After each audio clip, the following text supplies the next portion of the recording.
Alrighty, here we go. 3, 2, 1. Hey guys, what's going on? And welcome to episode 239 of the KBMOD podcast. It is June 19th, 2016, and somebody's back from the dead, KD. Somebody, and not you. He's finally back. And not you, because you weren't here last week, but you haven't been dead. I think you were enjoying a nice little E3 party last week.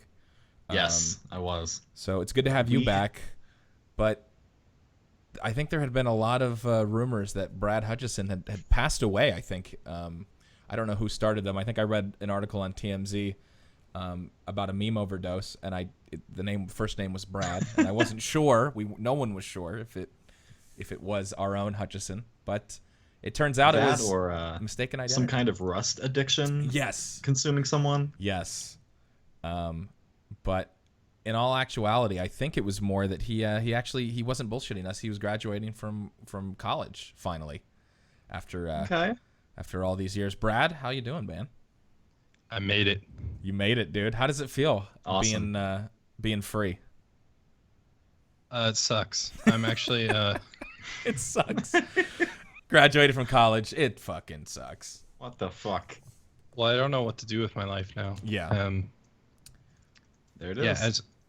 I honestly I have no direction now. I just all I do is play Rust. You can play Rust a ton though, right? Yeah, I was just gonna say you can play a lot of Rust.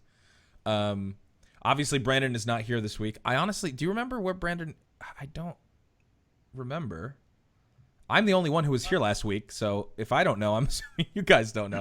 I know he was at E3. I think he's traveling. I don't know exactly, but Brandon is not here. And when Brandon is not here, we do things a little bit differently. You'll notice, again, obviously, if you're listening to the audio version, you didn't really see the tweet at the time of this recording, but the tweet was actually a gift tonight with no Twitter poll, and that's a little bit of a deviation from the norm.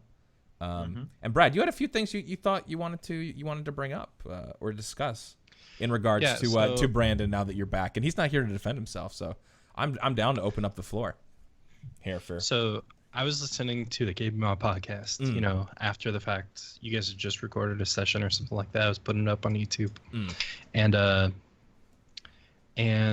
Katie Zen was saying how he was tailoring his tweets now that Volition was following him on Twitter. Yes, I do recall that. I do recall that comment. Well, I say screw that system, okay? I say everybody needs to block Brandon because I'm done with this. Block Brandon. Hashtag block Volition. Okay. All right. Okay. Let's do it. So, here's the thing. I get what you're saying. And I wanna correct what you said. I'm not really tailoring my tweets. It's more like I'm polishing them and fine-tuning them to a level that I feel like Brandon would appreciate. If you want to be a fucking dirty shit poster, be the dirty shit poster you need to be. Like, but who cares listen, I'm happier being an You're intelligent happier? member of society on the internet. And I've worked too hard for this follow from Brandon to just block him. See, that's the thing. You're playing into his game, dude. You need to make him want your follow. Brad, literally, the way his voice sounds like he's wearing a tinfoil hat and like goggles right now. You're playing into what they want you to do. I'll take it into consideration, but you make a valid point. Yeah. Brad doesn't want to live under the burden of expectation, I don't think. Set your own expectations, man. Live your own world. Wow. I can't just shitpost anime. Yeah. I just can't. Well, see, you were never really. The thing is, Katie, you were never really a shit poster. I followed you for a while. You're not a shit poster. You don't really spam timelines, unless I have you muted and I haven't realized. But I know I don't. No, I know I don't. No, I mean, I don't know. I haven't been critical of my tweets until Brandon was a factor. So now, when I really think about it, maybe Brad's onto something here. Damn, you're starting to question your own creativity. Let me just type in Volition and I'll hit a button here. It would be hilarious if we all blocked Brandon and see how long it would take him to realize. Like that actually would be pretty funny. And be like, I can't see what is going on. I'll upload tomorrow. And then we'll just all blame Brad and be like, yo, Brad told us to do it because he did. And then he can take the heat. Yeah, he incited this. He did. But so Brad, you graduated. I know you're in the midst of looking for a job. You moved recently as well. You've got a lot of change going on. Got a lot of change going on. How far did you move? Like, how far did you move from where you were before, like, distance-wise? A couple hours, Oh, I'd okay. say. All right. That's a. Kind of closer to the Portland area. And I'm just this week I'm kind of just taking off as like a mental break. But then next week it's gonna be back on the grind of trying to get a gig somewhere on the West Coast, probably. Nice. Playing a lot of Rust, like you said. That's back on the computer. Oh yeah, no doubt, a lot. It's back on for good. Yeah. The needle is back in the arm. All right. Hey, I mean, I did want to say though, with my last paper in college ever, I put as little as effort as possible, and it showed. So it was a writing intensive course, and I had to write it, and I wanted to share the story because of the comment I got on the paper afterwards. So it was already late. I turned it in 3 hours late or something like that online. Yeah. I didn't even proofread it. It was after I had gone through it and reread it myself. I was like, dear God, like, who wrote this? Like, it was horrible. So we were given a chance. It was basically a rough draft, and my first draft I got an 8 out of 20, and it was just butchered, like top to bottom. I redid it, and like I actually put time into it, of course, and everything, and turned it in. I got an 18 out of 20, whatever. But this teacher had the nerve of the teacher wrote all this stuff about like how I met the requirements, did fine, and then wrote the comment, maybe next time I'll get you to go to the library and read a book. Oh, what? Wait. Yeah. Are you Wait. serious? Wait. That's Damn, a burn. Wait, so Savage. but implying what exactly though? So it was you met the do with the requirements, but did it have Yeah, to? I met all the requirements, but she just had to leave that comment. That was like the last line. So she basically hit you with Just to like read read a a book, basically? Like Like she what like She- really? Wait. People still do that? People hit you with the read a book comment? You Go read a fucking book. unlearned swine. Don't read BuzzFeed all day. Wow. exactly. Basically I implying you're just not a learned person or a well-read person, I guess. Well, I'm not fully understanding the scope of the burn, perhaps, because She's British, so I don't know. oh, well, right there. There we you go. don't need to say I mean- anymore when it comes to snobbery. We know the Brits. We know the Brits love to put up their snooters at us. I mean, let's be real. I told that teaching lady there's only 3 letters I need to know. U.S. and USA. Good. See, that's, you know what? If there's anything Brad learned, like you got out of your education and spending all that money to be as learned as you are, it's if you got those 3 letters in all caps, Brad, I think it's worth every penny, even if you don't end up working in whatever career you studied for. Like, Right. You did it. You did it. That's funny. So, and she couldn't. I mean, and she still took shots at you, knowing that you were graduating, right? Like she had to know, or did she? Oh, yeah. Did she not know you were done? She told the university like a month or 2 ago that I would be passing her class. So Right. I mean, So she knew. Yeah. Okay. she knew, but I mean, she just had to throw that in there. That is That is awesome. wow. What a meanie. Well, at least you're not gonna have to deal with her again. Hopefully. At least she didn't give oh you a God. 3 out of 100. Oh yeah, like yeah. Let's bring back Katie Zen's repressed memories of that one yeah. class. Good lord. All right. Well, we're gonna get into. We'll talk a little about what we've been playing, but I mean, we talked a bunch about Brad's life changes. Katie Zen, any major life changes? Anything? Yeah. exciting happened this my week? entire house is getting some work. We've had some in the kitchen. I don't know if I talked about this in like a previous cast, but we've had some water damage in the kitchen. So, and it like got to the rug, it got to the cabinets, and so I feel like they're going overboard. My parents are just happy they're getting all new carpet, but our entire house, from like the front door to the back door, not counting the hallway, I guess, is all getting defloored. Wow. Everything's being moved out, and we're getting new hardwood floors for the kitchen and new carpet for everything else. So we have to move every single thing out of the house, basically, barring like rooms and stuff.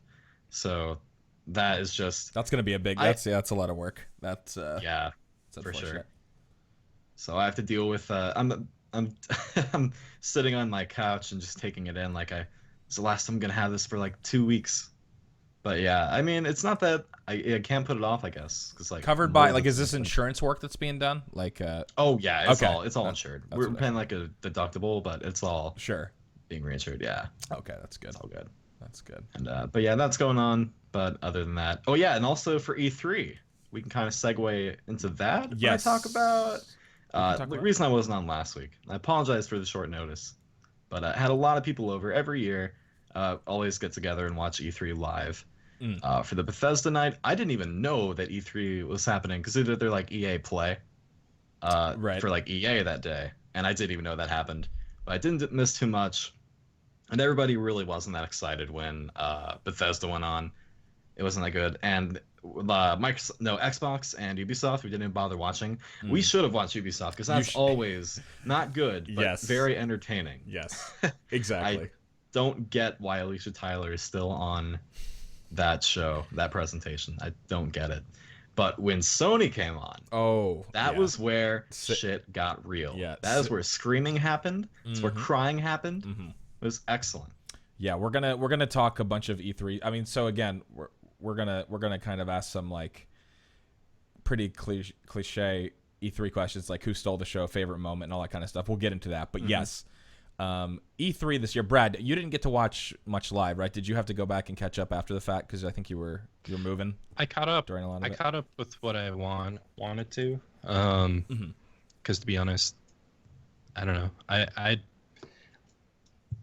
own a PC, so like I wasn't really interested in the Xbox exclusives or whatever, and I was moving around that time.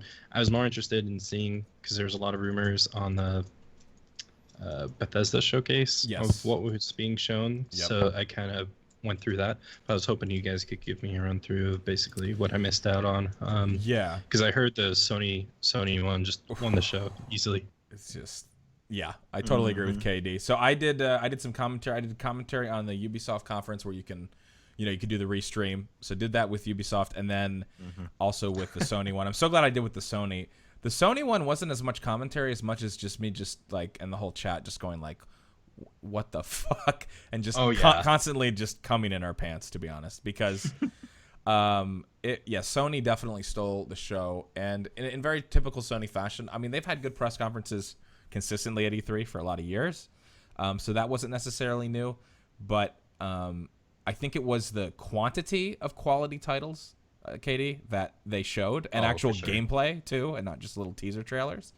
And obviously, like titles that no one obviously expected. Like we'll get into that, but Kojima's new game with Norman Reedus, like that was a huge moment. And yeah, so Sony definitely saw the show. As far as like Ubisoft went, at least for me, there was a lot of cringe, as there is to be expected. And you know, she even addressed Katie. Aisha Tyler addressed the fact, like, why do you keep at one point she was like, people asked me like, why do you keep hosting this when you know like people are just gonna shit on you online? And she made a joke of something about like it isn't for the money, but then she said it's because she loves games. And I couldn't keep it to myself. I was like, if she actually loved games, she wouldn't be hosting Ubisoft's press conference. Let's be fucking real. Yeah. But I mean, and if anything, I'm sure it is actually about the paycheck. I'm sure they're paying her very handsomely every year for that. And I mean, if Ubisoft came to me and said, "Hey, we'll pay you whatever they're paying her to host," I mean, I would sell I've sold out. People know already. I would be there in a second. I don't really care. But they had a few. They had a few okay. Well, I don't know, even a few okay looking things. I mean, if you're excited about Watch Dogs 2, I guess you got some of that content. Did you end up catching up any? You didn't watch it live, Katie, but did you end up catching up on any of the Ubisoft stuff that was announced? Anything? I didn't watch it live, but I went back and I kind of skimmed through it, so I saw a lot of the stuff. I mean, I just love seeing the chat spam downgrade because you know it's gonna happen. Like with the new Ghost Recon going on, like you can tell it's about to get hammered before it gets released.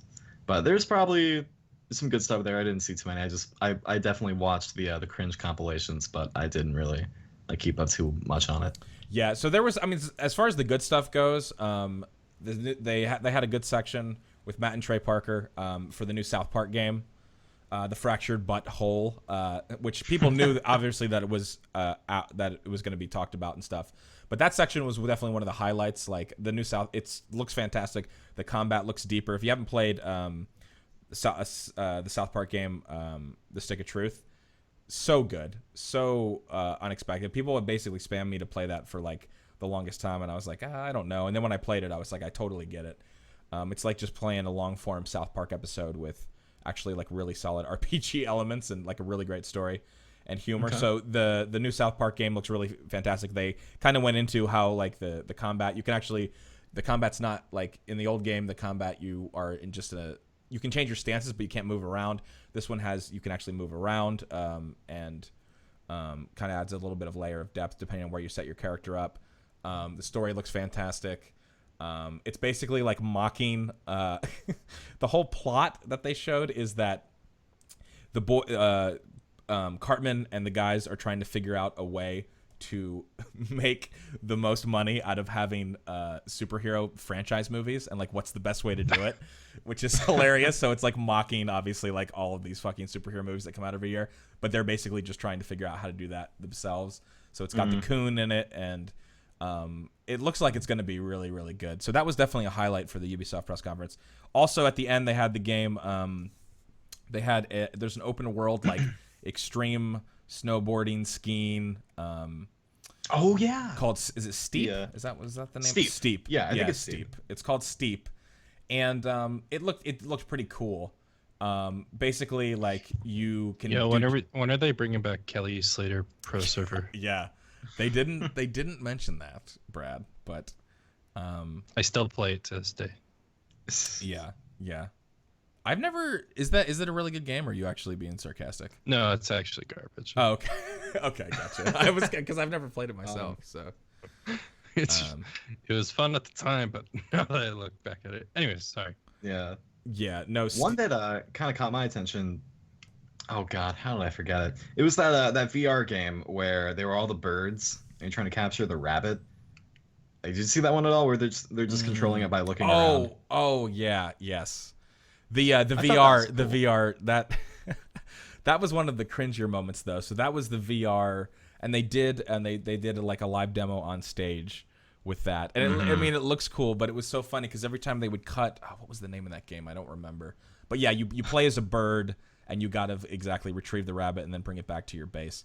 And so they would show it, and it's like all these people like trying to be super into it. So they would show the gameplay, then they cut back, and it's just, and I mean, it was just funny because I was like, this is where we are, and like, as far as how far technology has come, but it just looks so awkward on stage. It's all these people just like craning their heads with VR headsets all over the place and like doing the commentary. It was brutal. But yeah, overall, like they talked about trying to like, Ubisoft talked a bunch about making VR more accessible, and which is interesting. So that was why they showed off some of those titles. I think VR will be accessible when the actual hardware is an accessible price, but I don't know if you start that with the gaming stuff. But to get back to Steep, I thought Steep looked cool in the sense of like it being somewhat kind of open world, and basically Steep is going to be just like Skate and a lot of these other games where it's just fantastic to watch the wipeouts, right, and how much damage or how badly you can kill your character. And so what was cool about the Steep trailer was that they put a lot of that stuff in, like people in wingsuits like just crashing, and the screams and bone crunches were actually brutal. And they actually put that in the stuff that they showed. So I thought that was pretty neat. And it'll be hard to tell. A lot of people were saying that it's I did sign up for the Steep beta or alpha or whatever, so I don't know if I'll get into that. Oh, okay. They put a little thing on screen that said that you could sign up, so I'm on the list. But it'll remain to be seen, depending on, I'm assuming it's probably going to be a full price, like $60 title. If it's going to be something where you can play for like a couple days and then be like, all right, I kind of seen everything here. I don't know. It kind of has that thing where it looks like it'll be really fun for a little bit, but then it will just start to kind of get boring and a little bit gimmicky. But yeah, that looked pretty interesting. And there was just the typical just awkward interactions. I mean, and the thing is, it's not just Ubisoft. Like in general, all across the board, other than Sony this year. Yeah, because it's Sony, there's just no talking. There's barely any talking. They just showed game after game. That's the way to do it. Exactly. Yeah, there's such a limited amount of talking, and they just show all of their titles. So they don't really allow for that kind of interaction. The Ubisoft one opened up with a bunch of like animals dancing or whatever for the new Oh my dance God. game. It was just, and Ugh. so it's like it. And What is one, this, just like another Just Dance or something? yeah, and so it's like they're aware that it's weird. It's odd. Like Ubisoft is aware that their press conferences are a meme, but they're kind of trying to play into it. But at the same time, it's still super cringe. Yeah, just So it's stop. like they just. Yeah. It would be cool if they just ended up, if they could just show the stuff that they have without as much talking. But I mean, again, then we wouldn't be able to pick it apart like this. So maybe we don't want them to change. I don't know, but excuse me. So that was Ubisoft. As far as like Microsoft had a pretty good conference, I felt overall. I mean, some interesting like hardware announcements, obviously with the versions of the consoles that they're going to be putting out for the Xbox One. Some interesting titles, but I mean, again, now let's get into the meat of this, and the meat for me, and the company that won E3 was Sony. Yes. Brad, I don't know if you got to catch up, but Sony, and I know I've said this before, but it was just not since Katie. We talked about this a little bit at the beginning, but you were mentioning that when there was a press conference Sony had when they were taking tons of shots at. Was it the Xbox One? Was it when they announced the PS4? I'm trying to remember. Yeah, it was when they gave more detail about the Xbox One, the PS4, and they just did shot after shot. They were constantly talking about. They kept bringing up, you don't need to be online. You can play games without other people owning them. Yes. And then I can't really do it justice. It's been a while since I've seen it, but then also coming out and showing that the PS4 is going to be $100 cheaper than the Xbox One was like the cherry on the cherry on top. So that was pretty cool. So not since that. I mean, again, Sony always has a good press conference at E3, but I agree that one was that was like, wow, they really kind of threw down the gauntlet. And this time they just threw down the gauntlet with obviously games that I think some titles that people did not expect for sure. Oh my God. They basically opened the show with a new God of War game that I think caught everybody by surprise. And obviously it looked like, again, the comparison, it looked really good. The comparison, I was like, it's a God of War Last of Us style in the sense of like story driven kind of looking. You start out with Kratos you start out with Kratos and it's your son and you're teaching him how to hunt and fight. And it was really impressive, and visually it was just it was absolutely stunning. So that was like a really strong start. The one thing about that though is it looked like, I love the other God of Wars because it's like just a giant button masher, and then it told you what to do, and I actually really enjoyed that.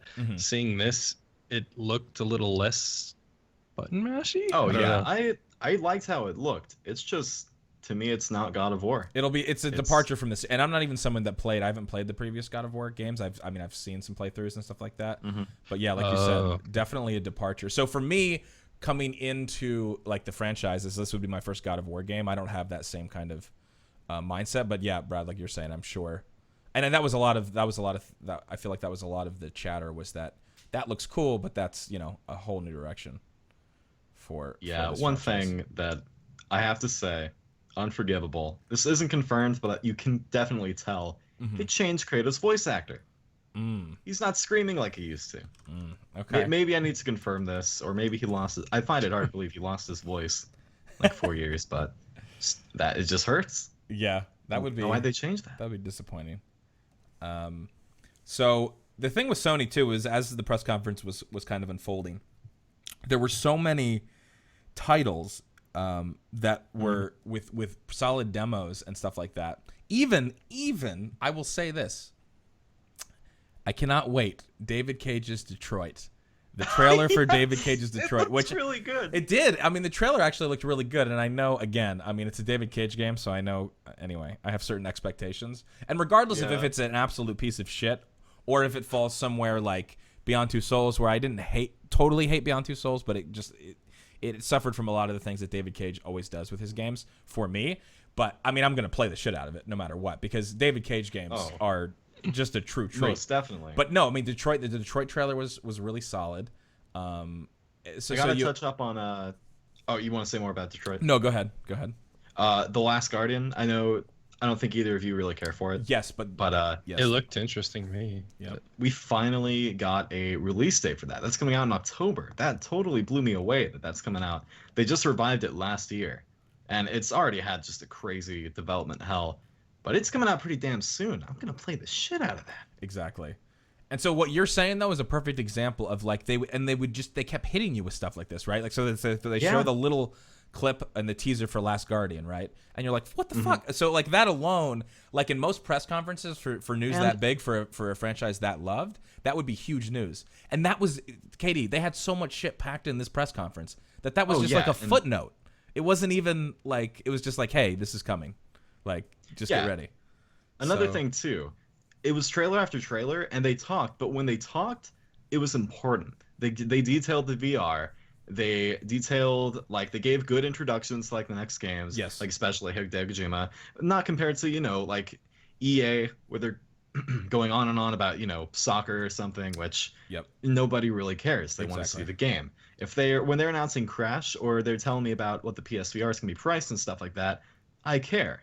So, it was a good balance. It wasn't too much time wasted by just talking. Like, when, for example, a part of EA's conference when they announced the new FIFA game. Right. I just wanted it to end because I mean, I didn't care. Where for Sony, it felt like they didn't stick on one thing for too long. It's just one after another. Because if you stick on sports for a very long time, you're going to start losing people. Where for like Sony, it was very varied. It was very varied, and obviously we didn't even get into the fact. Again, I feel like this is just. I know this is a, I know this is a PC gaming podcast, guys. But again, obviously we always talk about E3. And I know it's just going to sound like I'm sucking Sony's dick, but honestly, I mean, I am. I mean, Sony is in my mouth, and they are completing, and I'm totally fine with it. And also, was really excited too because I actually recently bought a PlayStation 4. You know, within like this, I think at the end of last year, I bought a PS4, and I don't own an Xbox One, and so like that was also adding for me as I was watching the press conference, like the hype. I mean, again, not that I can't, like, I can get I could get an Xbox if I really needed to, but I just haven't really felt the need, to be honest, because all the games that I've really probably wanted to play for the most part have been on the PlayStation. So it was like having that purchase decision then being reinforced by this just fucking like blitz of all these games. I was just like, I went full, and I haven't like gotten a full fanboy in a really long time. So that was really cool. And just another like a cool part of it for me. So, do you have a? I know you have a PS4, Katie, but do you have a Xbox One as well? No, I don't have an Xbox One, and I really don't plan on getting one. I was gonna say, I feel like just for a PC gamer, the PS4 is definitely the best console. Yeah. Because nine times out of 10, an Xbox One game is gonna release on PC as well. Say, you know, like Quantum Break and point. The like. Whereas for like Sony exclusives, they really kind of hold on to. So I feel like if you have to get a console and you're on PC, I would definitely go the route of PS4 exclusive. Where I work, sometimes I get asked like, you know, recommendations on Xbox One, and like most of the things I think of, I think of something immediately, but it's only on PS4, or I think of something and it's also on PC. Right. Like I know there's like Halo, and also Halo was announced to come on PC. I could have sworn that was gonna happen. Yeah. But yeah. Anyways, yeah, I don't plan on getting an Xbox. I'm not going to rule it out because there are going to be some exclusives come out. You know, there's going to be that one time out of 10, I guess.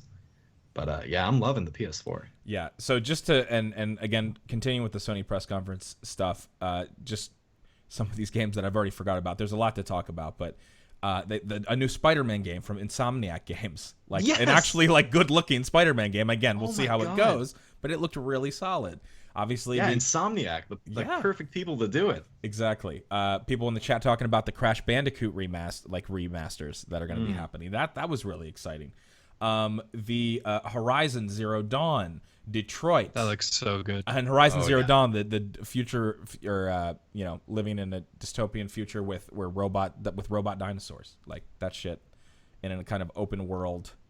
Holy shit! Yeah. Are you excited for that, Brad? Do you have a PS4, Brad? I forget if you did. Yeah, actually I do. Okay.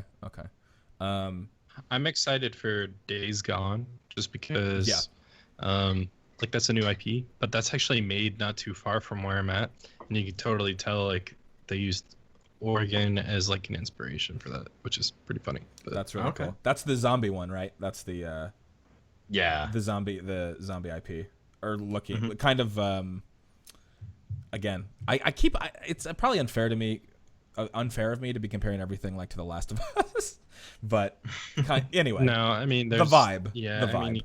it's hard not to. yeah, exactly. But Yeah, it looked really really interesting. What else here? Sorry, there was so much. Obviously, we talked about Detroit. Katie, you touched on The Last Guardian. I'm going just through all of these ridiculous And titles. Resident Evil 7. Resident That Evil really surprised 7. me. I mean, exactly. Which then was followed up. So I have PlayStation Plus, so I was able to download so they released a demo free for PlayStation Plus members, and I think a lot of you probably have heard about it at this point. And it's very in the vein of, I think they saw the success of PT, and we'll talk about Kojima actually in a little bit because that's another one that we didn't mention. Not forget, but we'll get to it.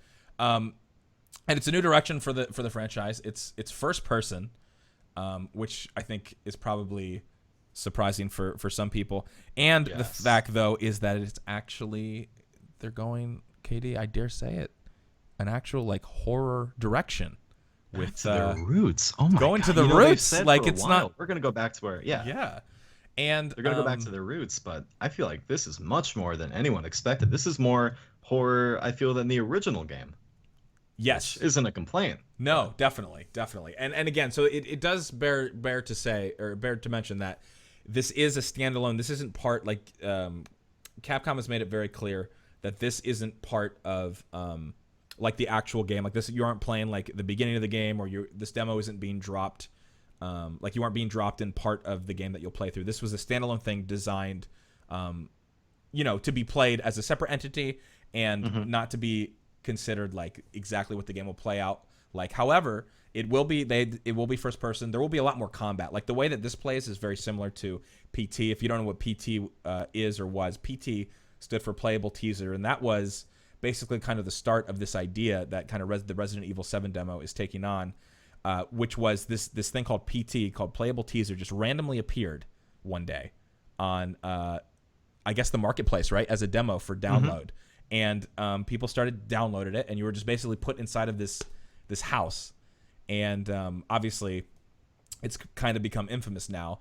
What PT ended up being, once people figured out how to play through the demo, you would get a phone call, and then it played the trailer for the new Silent Hill game, obviously starring Norman Reedus. Well, we know how that all went as Konami. Anyway, and Hideo Kojima have parted ways. So that project obviously died, but the spirit of the project, the idea of having kind of a marketing tool and a demo that was like super creepy and not really like, not super defined either. Like the beauty of PT was that people, I think it was discovered pretty quickly, and I think by accident, people unlocked the trailer within the first 24 hours. I know there was even like a Twitch streamer that did it, but it took about a week for everybody to reverse engineer all the steps for to figure out how to do it. So it was like this thing where the internet was all coming together and being like, you have to take this many steps, and then you have to hear the baby laugh 3 times, right? You remember that with PT, and then the phone call. It made for an hilarious chat experience, seeing you and Lester try to like decipher everything. That was incredible. Exactly. So it was a phenomenon. It was a really cool idea, and people loved it, and it was cool. Like everyone on all the forums were ablaze. Like, okay, well maybe this is how we do it. How are we going to figure out how to reverse engineer this? There's lots of layers. It's just a brilliant idea. So I think it was smart for Capcom to do this with Resident Evil 7. And I'm not going to lie, it has a lot of a very similar feel. It's not near as creepy as PT, but the vibe of kind of playing the demo over and over again to try to figure out, like, is there multiple endings?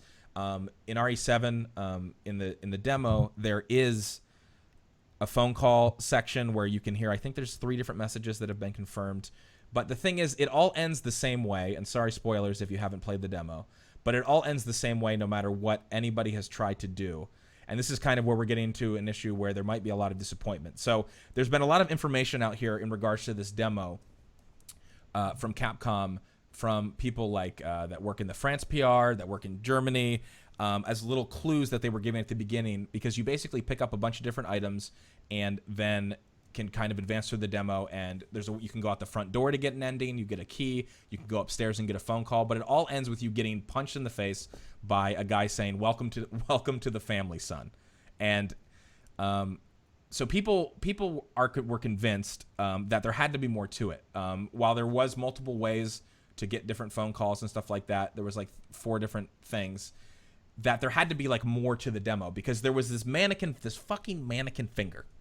And you pick it up at the beginning of the demo, and it looks like, if you examine it, it looks like a key. And there's mannequins in the house, and nobody has figured out what to do with it. And a lot of people are like, well, maybe it's just a red herring.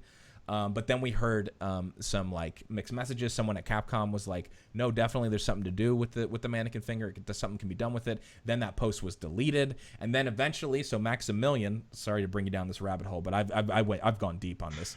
I've gone on all the boards. And some people for this demo, Katie and Brad, played 40 to 50 hours of it. I mean, they left no stone unturned. People were like figuring out ways to glitch outside of the front of the house, which like clearly you're not supposed to do, to try to find the secrets. I mean, people did every possible thing you could do on this demo to try to figure out if there's like a proper or secret ending, or if a trailer, like there'll be another trailer.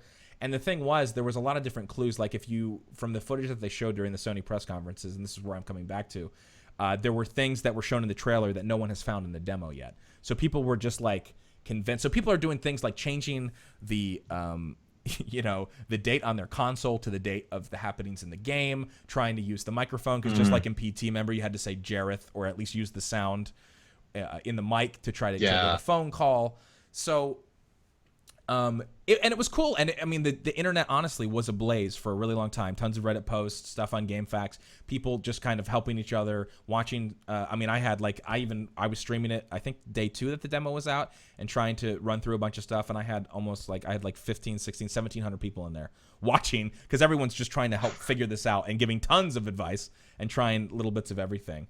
And it turns out, I mean, at least as far as I can tell right now, it's kind of died down a little bit. But people have torn that thing apart, and there doesn't seem to be anything else to it. And Capcom is still, as far as I know, keeping silent on if there's a way to get out of the house without getting punched by the guy who says, "Welcome to the family, son." So I don't know. What are your guys' opinion on this kind of marketing with a game, and kind of using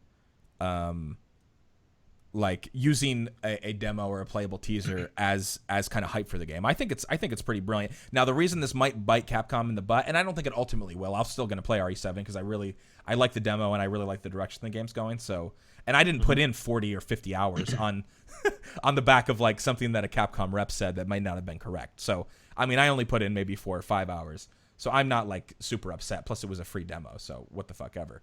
But do you like this idea of games kind of making these demos that are kind of may have secrets in them and stuff like that to market, or do you think it's just kind of a stupid? Do you see this as just a PT copycat, or what are your thoughts? Well, just to begin with, I think I've been always a strong supporter of just demos. Anyways, It's so hard to have a company that just makes them anymore and puts them out. Yeah. So to even go to the extra step and find like Easter eggs in demos that just gets me to even that gives you the edge as a company, like for someone like me to think about buying your game. Like I immediately, if I could test your game and have fun and try and find these Easter eggs, I'm already partly convinced that I might want your game. So okay. Yeah. Katie, what are your thoughts? Well, yeah, I think it works really well too. And we saw it for PT, and we also saw it for it was the Stanley Parable. They did something like this, where they did its own separate demo that was not in the game, and it was designed to it was like a playable teaser. It was like designed in that way to pull new people into it, even though it really didn't have anything to do with the full game. It was interesting enough, so I feel like it's going to work really well. Yeah.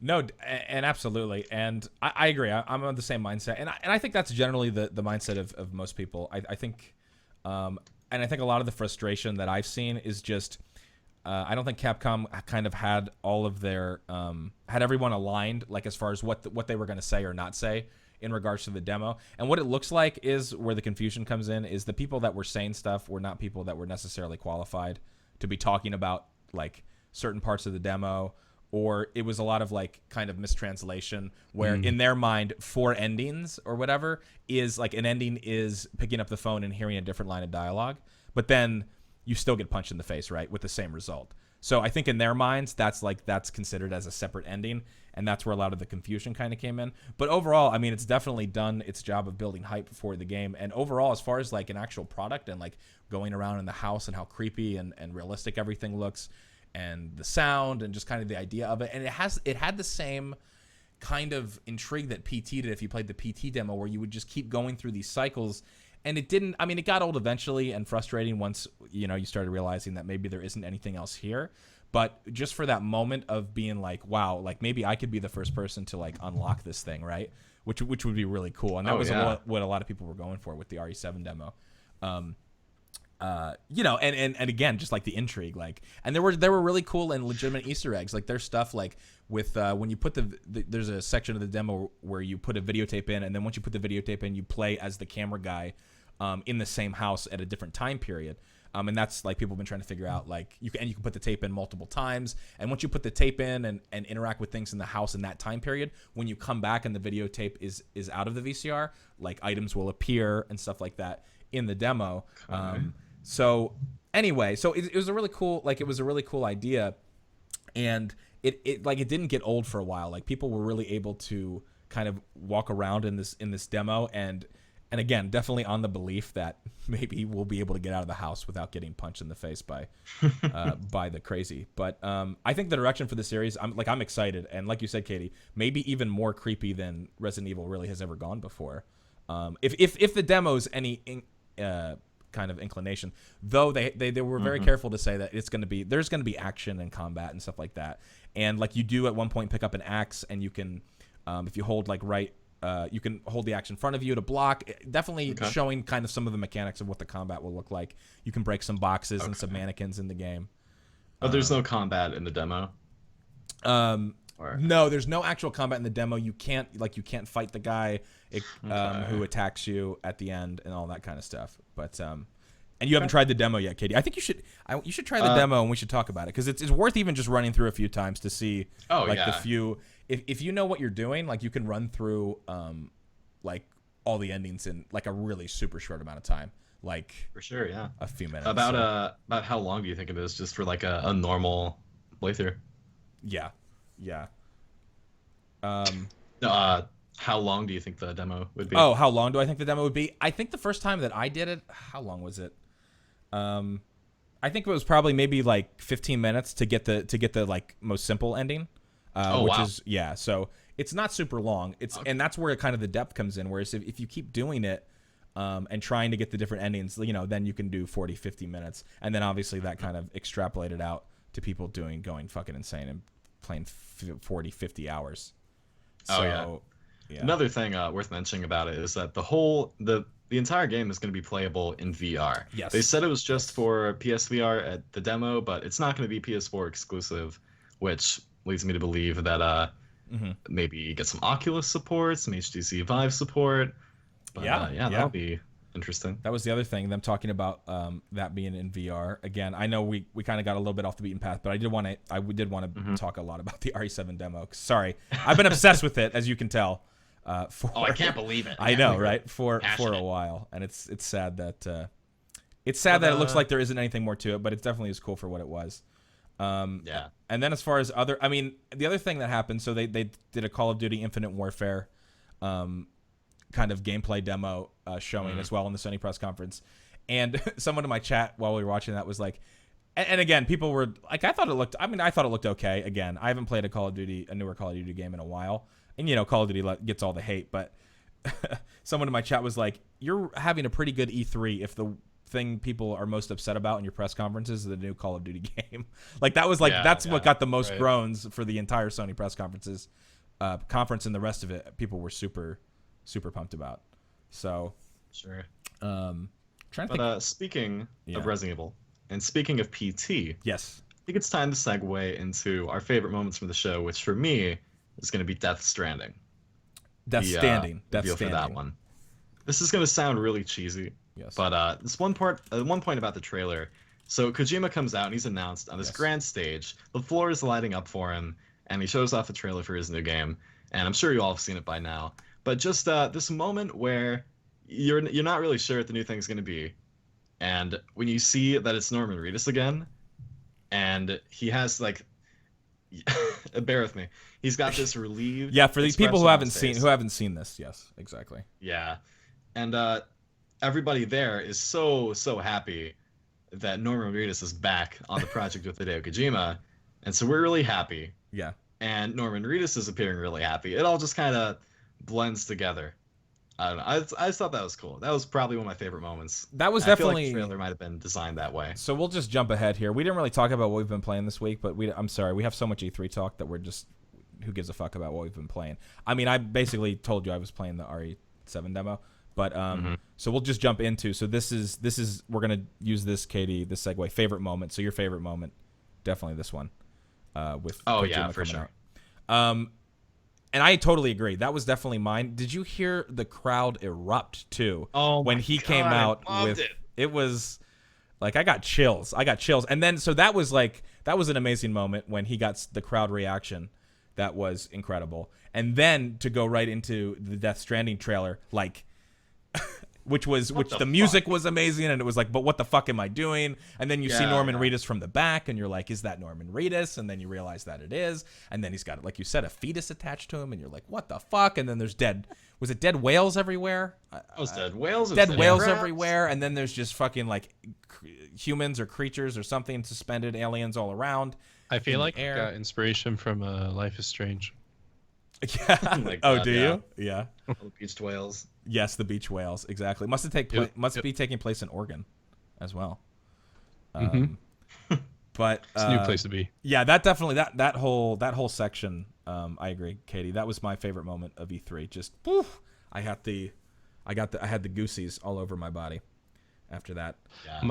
My favorite part of E3 was when they were showing Battlefield 1 and Snoop Dogg was so good. Yes. Yeah, we talked about it a little bit last week because that was, I guess, was it Sunday? Was that during the day, Sunday, that they did the Battlefield reveal? But yes, Brad, that having that, and nobody, I mean, who's going to tell? We talked about it, but who's going to tell Snoop Dogg that he can't smoke? Like, nobody. And Zac Efron looking just fucking totally destroyed with Jamie Foxx. Just, I mean, they were on another planet. Trying to think. So we talked a little bit. Obviously, I mean, I think we all can agree that Sony stole the show. But any counter to that, Brad? Did you have anything that you liked more than the Sony press conference this year? Let's see. No. Okay. I love the way you said that too. I was like, I thought he was gonna give a thought. I was actually really disappointed with the Bethesda showcase because yeah, we can talk lots about and lots of rumors of a new Elder Scrolls, and we just see Skyrim rehashed. Dude, you got the Elder Scrolls card game, dude. I mean, what are you complaining about? Any thoughts on that? Any Katie? Any thoughts on the Elder Scrolls card game? On the card game? Yeah. No, I don't really have anything to add to that. Okay. I'm horrible at all those games, and they've pissed me off, so I can't play them anymore. Yeah, I'm sure it'll be good. I was really into Hearthstone for a bit, so I'll have to give it a try. Yeah, yeah, definitely go. I mean, it's smart to go for that market. Obviously, Hearthstone the king of that right now, but I think it makes a lot of sense. But yeah, I didn't really see anything from Bethesda. I mean, again, I'm not a huge Bethesda fan boy in general, so I'm maybe a little bit biased. But and you're saying as somebody that's a pretty big fan, Brad, just kind of just meh for you. Just not great. Yeah, I mean, we get to see what Fallout 4 gets VR. Woo. Like, yeah. Thanks. Woo. Thanks, guys. That could have been a fucking update. But Skyrim gets arguably like worse looking, like a shitty modded version of itself. Yeah. Yes. For consoles. But then it's a free update for PC. It's like sweet. Like, yeah. I don't know. I was totally bummed. But, I did think it was neat how you could import your Fallout shelter to Fallout 4 and it all be recreated in the new DLC, but that doesn't really apply to me at all. I just thought that was cool. I thought Dishonored 2 looked fun, but that was it. Well, I never finished Dishonored 1. Well, that was a KBMOD game of the year. So as we, where's We've our gotta boy defend it. Dark? Where's Dark Zero?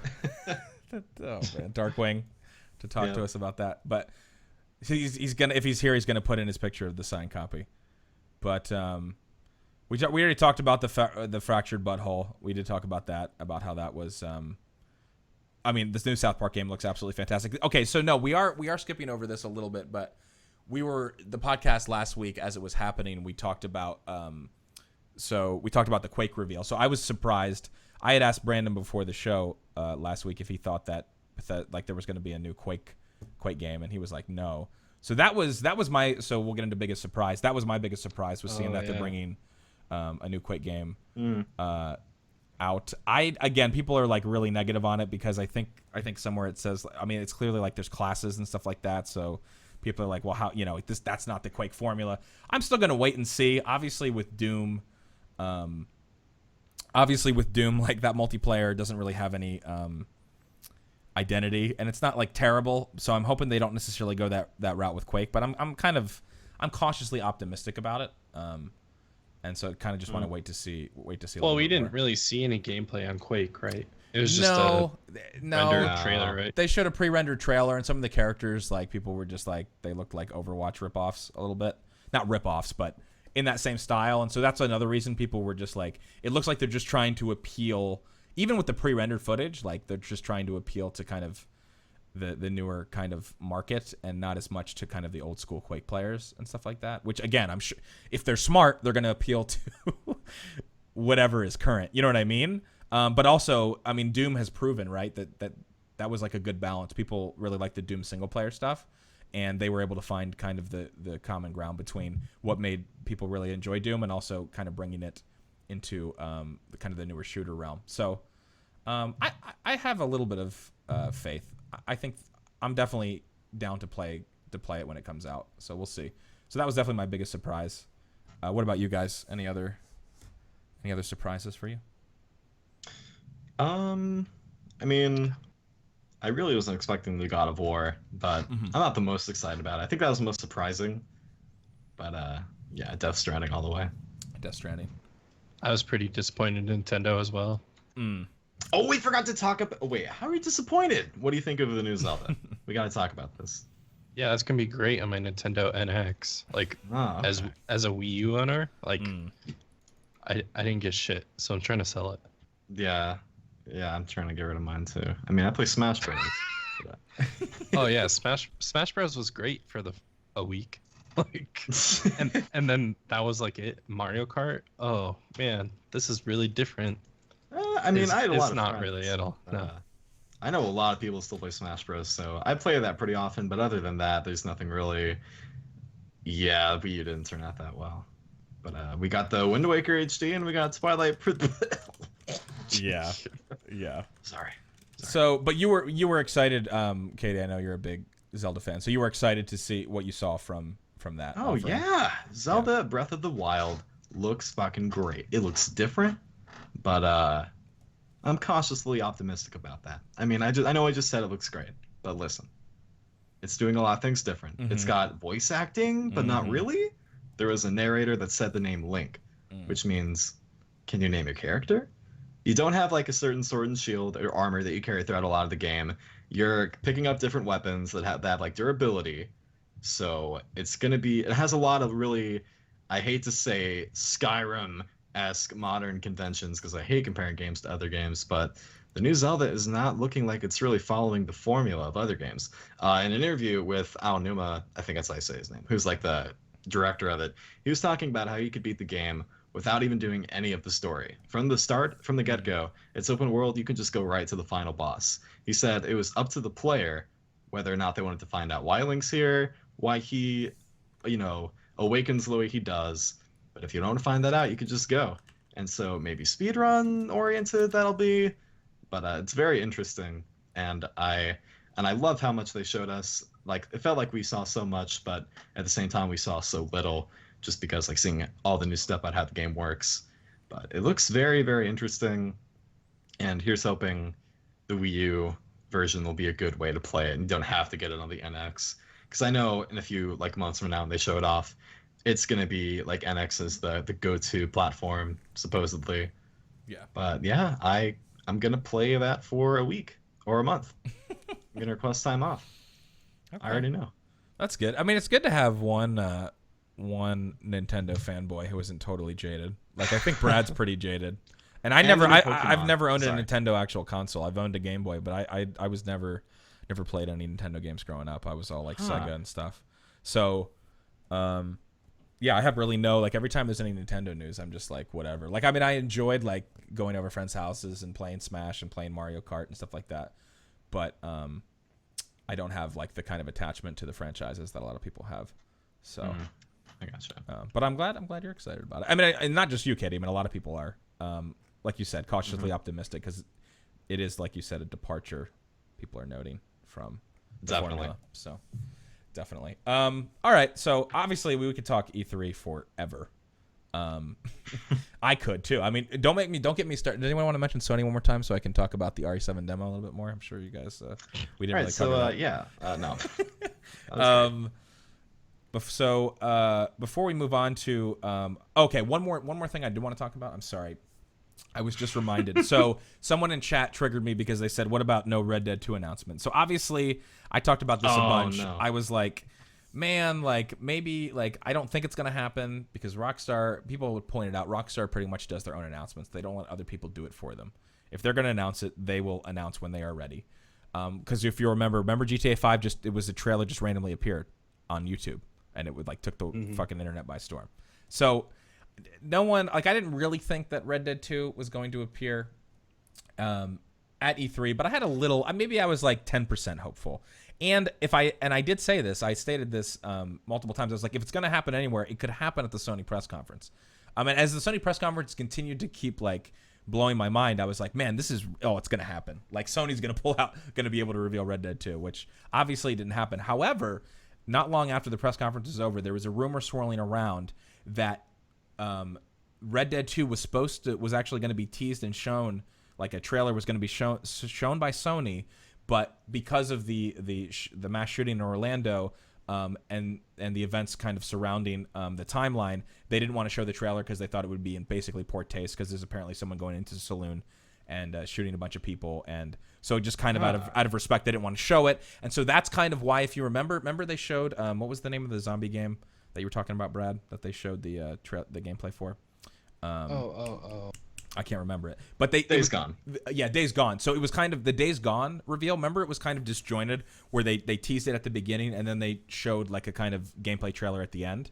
So people kind of, with this rumor, they went with it and were like, oh yeah, it's kind of weird the way what they did with Days Gone. So maybe that makes a lot of sense. Maybe they just kind of cut that in at the end to cover up for the Red Dead stuff. So it didn't sound very likely, but that was basically the rumor that's this last week has been circulating. And a lot of people kind of ran with it. It was on Reddit and all this kind of stuff. And like, oh, that makes sense. Well, this must confirm that there's Red Dead 2, which I still think there is a Red Dead 2 being worked on. I refuse to let that die. I don't think it makes any sense that they wouldn't work on. And when I say Red Dead 2, people all over are just like, why would they call it Red Dead 2? I just mean another Red Dead game, okay? So don't get so fucking literal with me. It probably won't be called Red Dead 2. But that basically has been shot down by people at PlayStation. There was someone who tweeted directly at one of the VPs who had a lot of hand in kind of how the press conference went. And Ryan Dungy asked him, he said, I'm hearing a certain game was cut from the end of the show and replaced with the Days Gone gameplay. Is there any truth to this? And Adam Boyes, VP at PlayStation, said, no, this is not true at all. The length and content we showed has been locked and unchanged for months. So that kind of squashed that Red Dead 2 rumor that it got cut from the show. So there you go. Disappointing somewhat, but I'm confident that we'll see something from Rockstar in the next 20 years. That's all I'm confident hear a lot on. About Mafia 3. Was there anything on that? Mafia 3, there was a bunch of... Someone tweeted me. I didn't get a chance to see it, but apparently, I want to say it was Rooster Teeth. I don't know if it was at E3, but there was a huge chunk of gameplay shown. And I haven't got to watch it yet, but the tweet that I had received said that it looked, quote, fucking awesome and that I should watch the VOD. So I think there was a little bit shown. I don't know during the big press conferences, Brad, if there was anything shown. Someone can correct me if I'm wrong, maybe in chat. I don't think there was, but I think as some of the smaller stuff or like more hands-on things, I think some people like Rooster Teeth and got some hands-on time with Mafia 3. So, but I don't remember what press conference it would have been. Maybe I just missed the section if it was, but it definitely wasn't during the they didn't show anything during the Sony press conference. Nothing during the Microsoft one, I don't think, right, KD? I don't think it was any Mafia. No, nothing really came after that. Yeah, not that I saw. But yeah, I think it was actually at the show itself, not in any of the big kind of press conference teasers. So, all right, we're gonna move on from E3. I know I said that already, but we do have a couple announcements, Brad. If you want to do those first before we jump into a few more news items. Yeah, so as far as KBMOD goes, we have a few streams lined up. This week, Monday, we have Tim, Rough Tim's. Tuesday is the KBMOD after school special with Lawsum. Wednesday, he just started this, but he's been doing Dark Souls 3 like challenge runs, and that's being hosted by Titty. Oh yeah. There's no community night on Friday, and of course Saturday there's Battlefield Nights hosted by Copper Tank. So, you might see some of us in there. If you guys are down to play some Rust, just hit me up in Discord. Brad, that was not part of the announcements, but yes, Brad will throw that in there. If you're ever down to play Rust at any point of the day or night, Brad will be definitely available, right? Like you're always on. That's right. I am always connected. Yeah, if you guys are into Dark Souls, Titty does some crazy stuff. I've lurked in there a few times. We're talking no shield, no armor, no items, just crazy kind of restrictions he puts on. So that's really entertaining to watch. I'll just shout him out while I'm at it. And you can find most of us, just even to chat with us in Discord, and you can go to kbmod.com/discord, and that'll get you straight to our invitation page. You can join and find others to play games with, talk about build guides, stuff like that. So, yeah, just jump in there. There you go. And like you have no excuse. Like if you listen to this podcast, I see a lot of people. There was literally a thread on Reddit today about the co-op missions. There's like one of the I guess I want to say DLC. I don't know why I'm blanking on what they call it for Counter-Strike, but one of the mission packs or whatever, you can do the co-op stuff. And there was a thread on Reddit today of people being like, they needed to add an option to be able to like find other players because a lot of us don't have any friends. And I was like, how? Like literally complaining, like I don't have any friends to play these co-op missions in Counter-Strike to grind this stuff out. They should add an option for me to, so basically like matchmaking for that so that it will just find you. And it's like, okay, there's people in the world that exist like that. But if you listen to the KBMOD podcast, Operations, sorry, that's the name of what they call them for the Counter-Strike stuff, the Counter-Strike Operations. You have no excuse, okay? You can go, like Brad said, you can go into the KBMOD Discord. You can find somebody to play the CSGO Operations that are co-op with. Don't be a friendless loser. Like, you control your own destiny, okay? And sure, there's some real shitlords, like, around here, but then there's also some great people, just like any community. So I can't recommend it enough. Make a friend, play the co-op Operations, and stop being a fucking loser who posts on Reddit about how you need matchmaking so that you can have somebody to play with. Get the fuck out. I don't want to hear about it. Damn. All right. So, let's see here. As far as the news goes, we don't have a ton of news, and we did talk at length about E3, and I do want to get into. We have some really good questions and a really lengthy new release section, Katie, this week. Oh yes, a lot of stuff to talk about. So this is in regards to VR, which we've talked a lot about VR, but Valve is basically offering VR developers funding so that they'll avoid doing platform exclusive deals. And Valve, somebody that, not new to doing kind of this goodwill stuff, and as mad as I can get at Valve about maybe their anti-cheat for Counter-Strike and some of the other decisions that they've made, Valve for the most part seems like a company that is still trying to do a lot of good. They have more money than God, and Valve frankly could tell us all to fuck off. They basically own all of our game libraries, right? Like if they ever decide to just go full rogue, like we're fucked. But they're continuing to be the good guy, and basically the idea behind this is that they basically will front you the money to work on a project that they'll assume, like, I don't know if you make an estimation of what you think your game's going to sell or how much that you think it's going to take to develop, but basically it's a platform to allow you to kind of have the financial freedom to be able to make what you want and then not have to sign one of these exclusive deals, which, because Gabe Newell definitely is under the impression that that's bad for, for development, is having these kind of games locked to, whether it be an Oculus or whatever else. So what are your guys' thoughts on this idea? I mean, I think it's good. Yeah, I think there's some really good quotes in here saying things like, we're in a much better position to absorb financial risk than a new VR developer, and we want to do everything to make sure VR succeeds. Yeah. Like, regardless of platform, which, like, I think that's, I mean, you don't see a lot of companies, like, taking blows to make sure, because it would be excellent if you didn't have to buy more than one VR headset. That's probably going to contribute to killing, like, VR. Absolutely. Yeah, I think the exclusivity stuff is definitely not what VR needs. So I think it makes a lot of sense. But again, when you say taking a punch, Katie, I mean, I don't know what kind of Valve has a lot of money, but you're right. I mean, it is a really goodwill thing to do, but it's not like they're just giving this money away for free. It's basically they're considering it prepaid Steam revenue is what they're calling it.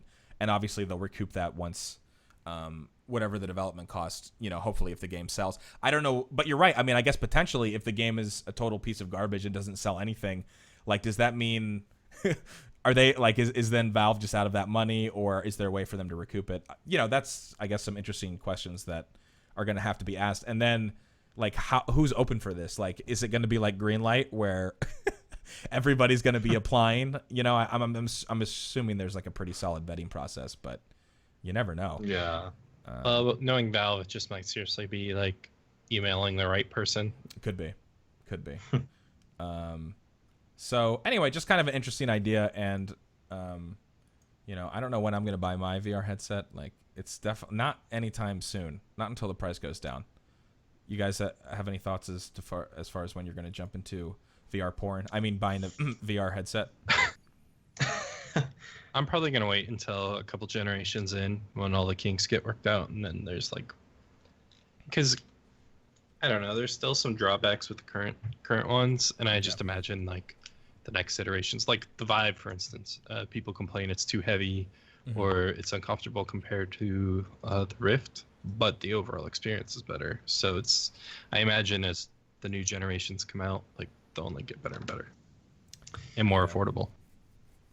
Yeah, I agree 100%. I'm in the same boat. I want to wait for it to get more polished and like more accessible public before jumping into it. Wait till it gets more polished so you can polish your own knob in a more effective way. I'm glad you caught that double meaning. Oh, I did, Katie. I'm with you all the way. Yeah, and Bozzy in chat talking about like Valve and kind of joking with me, vetting process, right? When you look at Greenlight and all that stuff. But the difference this time is that they are actually giving, potentially decent amount of funds out, right? So it would definitely be in their best interest to vet a lot of this stuff before. But again, I mean, you don't know. I mean, it is a risk, like you're saying, Katie. I mean, someone could propose, a fantastic game, and I'm sure there'll be a lot of shit VR games that perhaps get made via this. But maybe there'll be some really good ones, and who knows? Maybe like with Portal, right? Wasn't that like a student or a school project, right? That they ended up taking and really turning into something huge. Yeah. So maybe that's also kind of a thought. Like what kind of stake? Like obviously they are supplying the money in this. Does that mean that the people who make this game are like, do they own all the rights to it, or is Valve, since they're an investor? Like I was just thinking about that too. Like how does that work? Well, clearly Valve's in it because they don't want exclusivity. Because when it's a Rift exclusive, then the product they're partnered with, they're out of the loop. Yeah, but I guess I'm just saying, just in the general idea of like, if a game gets fully funded by Valve, is the person who made the game, like, is it still their sole? Like, is it just a loan, or does it go more than that? It seems like from the article that it's just a loan. So I don't think they're. Yeah, I don't imagine they'll put the same amount of funding in every single project. It will be kind of like I assume they'll probably survey and see, like, people reach out to them, or maybe they'll do a kind of program like Greenlight. Yeah, It'll be interesting to see what comes out of that. So, all right, more Steam news or Valve news. The Steam Summer Sale dates have been confirmed, and apparently this was confirmed by PayPal. This was something we talked about way back in May, but now that we are in June, June 23rd, folks, that is when the Steam Summer Sale will be happening. Yes. And I want to ask you guys, yeah, what do you even want at this point? Like, I feel like it was 5 years ago or something. Yeah. First, one of the big Steam sales. Yeah. I got everything I'd ever want, and now I look at Steam sales and it's like, eh.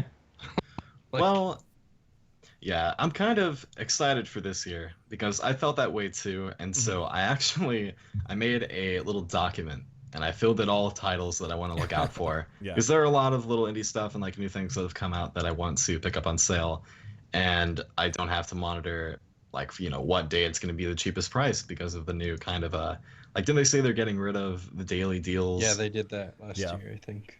Yeah, that's very helpful. So like some ones I'm looking out for would be Hyper Light Drifter, Stardew Valley, what's any other notable stuff? Valkyria Chronicles. I don't know if you guys heard of that. That's been on Steam for a while. I expect that one to be cheap. But yeah, I plan on purchasing a lot this year because I've kind of been holding out on buying stuff for a long time. But I'm excited for this year. That's but I can good. totally see how, a regular buyer of games on Steam can just get nothing from the summer sale because I got nothing last year. I'm in the same Just boat nothing as really. as Brad. Steam Summer Sales literally do nothing for me. I don't get hard. Anymore, like you said, like I would say maybe 4 or 5 years ago. But I It was mean, like and when if I I see first built something my that I might PC. like, I might just grab like with the pop up and see what's like. Okay, maybe I'll buy. Like I remember years ago, I bought the entire Kane and Lynch franchise for like $1 because I was like, why not? And so I'll probably have moments like that, but there's nothing that I'm looking forward to, like where I'm like, I don't have that. I absolutely need it right now. So I gotcha. I agree. Though it's good that, again, and if we take a look at our age, like Katie Zen, still a little bit young, still a little bit nubile, still full of like a certain level of childlike, not innocence, but you have like a more positive outlook, I feel like, on a lot of the gaming stuff. Whereas Okay. I feel like, which is good, which I appreciate. Whereas I feel like I'm definitely maybe a little bit more jaded than the average person. And Brad, I think you've just always been jaded, but I don't know. I feel like this last year, What are you trying to say? nothing, man, nothing. I just you've always kind of had that vibe. I mean, the bar's been set pretty high by Rust, so Jesus Christ. Yeah, nothing's really gonna. That's what. Okay, now I know where you're coming from. Yeah, nothing's gonna pull Rust out of your hands. So, yeah, I can't see you buying anything else. All right, and then the final thing that we're gonna talk about as far as the news section goes, we have, and then we'll jump into the new releases. Is so viewbotting on Twitch has been an issue that anyone that has been in the CS:GO category on the site, or even other categories as well, has known about. And if you're not familiar with what a viewbot is, it's basically a service that some people will pay to use. Some people get viewbotted and have no idea why they're being viewbotted, maybe just as a target of an attack from somebody who doesn't like them and is trying to get them banned. But basically, viewbots are just exactly what they sound like. Boost your viewership numbers, and they aren't actually real people. And it's been something that on Twitch has been going on for a long time, and they've been trying to combat it here and there. But I feel like lately it's gotten pretty bad, and a lot of people have been calling for like, what is Twitch going to do about this? And so there was an official blog post on Twitch about 2 days ago from the senior VP of marketing talking about that they're going to be actually going after, legally going after these viewbotting services. Some of them, I think they said like 7 or 8 of the top viewbotting services that they're aware of, and actually taking legal action to try to get them taken down. Which is really good news, because I don't think that this is maybe the first official communication from Twitch directly. I think, Brad, talking about viewbotting, other than like a Reddit post or something of Yeah. like what you can do. Yeah. Viewbots have been really like a gray area for Twitch, because there's no real